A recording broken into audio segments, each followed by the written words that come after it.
சிவபுராணம். கணனின் சிரத்தை துண்டிக்கும் திருசூலம்.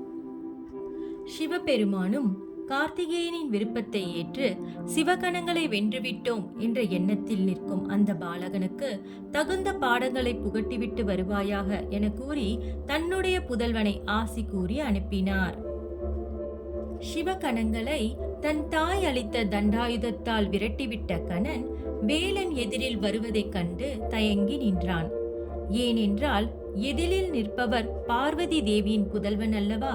இவ்வேளையில் நான் என்ன செய்ய போகிறேன் என தன்னுடைய அன்னையை மனதில் எண்ணி குழம்பிய நிலையில் நின்று கொண்டிருந்தார். சிவகணங்கள் ஆறுமுகனின் வருகையை கண்டதும் மிகுந்த மகிழ்ச்சி கொண்டன. இனி கணனிற்கு தோல்வி என்பது உறுதியானது என கூறினர். அவ்வேளையில் பார்வதி தேவி அனுப்பிய சக்திகளானது கணனிற்கு ஆதரவாக பெரிய உடலை கொண்டு பூதாகரமாக காட்சியளித்தன. இதனை கண்ட சிவகணங்கள், இவன் ஒருவனே நம்மால் வெற்றி கொள்ள முடியவில்லையே, இதில் மேலும் 2 பூதங்களா என அஞ்சினார்கள். அவ்வேளையில் முருகப்பெருமான் அவர்களுக்கு வீரத்துடன் செயல்பட்டு அவனை வெற்றி கொள்ள வேண்டும் என கூறி கணனை தாக்குவதற்கு பலவிதமான அஸ்திரங்களை அனுப்பினார். முருகப்பெருமான் அனுப்பிய அனைத்து அஸ்திரங்களும் கணனை அடைவதற்குள் அந்த பூதங்கள் தடுத்து அவைகளை விழுங்கின. கணனே அமர்ந்து அதை வேடிக்கை பார்த்து கொண்டிருந்தான். ஆறுமுகனுக்கு இது மிகவும் வியப்பான மற்றும் விசித்திரமான செயலாகவும் விளங்கியது. பலவிதமான முறைகளில் அதிக சக்தி கொண்ட அஸ்திரங்களை அனுப்பியும் அவை யாவும் பயனற்று போயின. ஒன்று கூட கணனை நெருங்கவில்லை. இங்கு நிகழ்ந்து கொண்டிருப்பவைகள் யாவும் உணர்ந்தவர்களாக இருந்த மும்மூர்த்திகள், வினையின் அந்த பகுதியை கணன் நெருங்கிக் கொண்டிருக்கிறான், இனி நாம் செல்வதே இதற்கு உசிதமாகும் என்று கூறி கணன் இருக்கும் இடத்தை நோக்கி சென்றார்கள். திருமால் கணனிடம் செய்த செயலுக்கான தவறை அறிந்து மன்னிப்பு கேட்பாயாக என்று கூறினார். அதற்கு கணன், நான் என்னுடைய கடமையை மட்டுமே புரிந்து கொண்டு இருக்கின்றேன், இதில் என்னுடைய பிழைகள் ஏதுமில்லை என்று கூறினான். மேலும் தன்னிடம் தன் அன்னையின் ஆசியும் சக்திகளையும் கொண்ட கணன், என்னை யாராலும் வெல்ல முடியாது, ஏன் இந்த மும்மூர்த்திகள் இணைந்தாலும் என்னை வெல்வது எளிதல்ல என கூறினான். அவ்வேளையில் நாரதரோ, அவன் சின்னஞ்சிறு பாலகன், அவன் அறியாமையால் இது போன்று நடந்து கொள்கிறான் என்று கூறி மும்மூர்த்திகளுக்கு சாந்தம் வேண்டும் என்றும் மேலும் இந்த பாலகன் கொல்லப்பட வேண்டியவன் அல்ல என்றும் கூறினார்.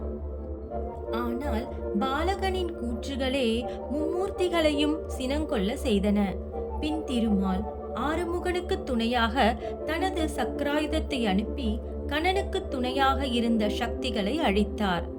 திருமாலோ, நம்மிடம் பலம் இருக்கின்றது என எண்ணி அதை தவறாக பயன்படுத்தக்கூடாது, ஏனெனில் தம் பலமே சில தருணங்களில் நம்முடைய அழிவிற்கு அழைத்துச் செல்லும். பாலகனே, அதை நினைவில் கொள்ள வேண்டும் என்று கூறினார்.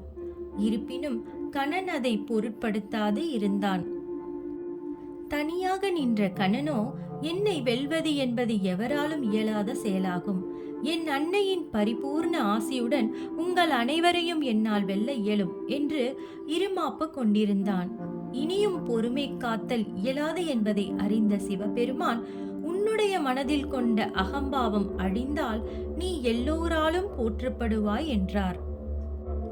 எம்பெருமானின் கூற்றுகளை ஏற்காத கணன் தனது தாயின் கணவரான எம்பெருமானிடம், தனக்கு இடப்பட்ட கட்டளையை மட்டுமே நான் செய்கின்றேன், என்னுடைய பணிக்கு இடையூறாக யாராக இருப்பினும் அவரையும் நான் எதிர்த்து வெற்றி கொள்வேன் என கூறி தண்டாயுதத்தை கையில் கொண்டு எம்பெருமானையும் எதிர்க்க துணிந்தான்.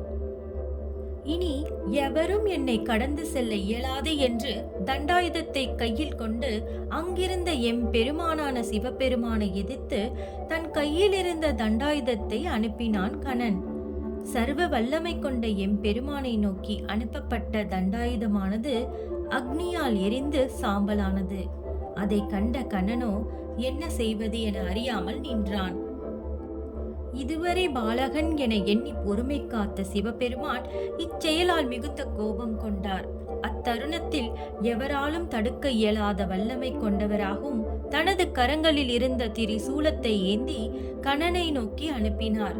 திரிசூலமானது மிகுந்த தீ ஜுவாலையுடன் சென்று கணப்பொழுதில் கணனின் சிரத்தை துண்டித்தது. சிரம் இல்லாத உடலானது தரையில் விழுந்தது. கணனின் வீழ்ச்சியானது சிவகணங்களுக்கு மகிழ்ச்சியை அளித்தது. தேவர்களும் சிவகணங்களும் சிவபெருமானை வணங்கி நின்றார்கள். ஆனால் எம்பெருமானோ அமைதியாகவே இருந்தார். ஓம் நம சிவாய.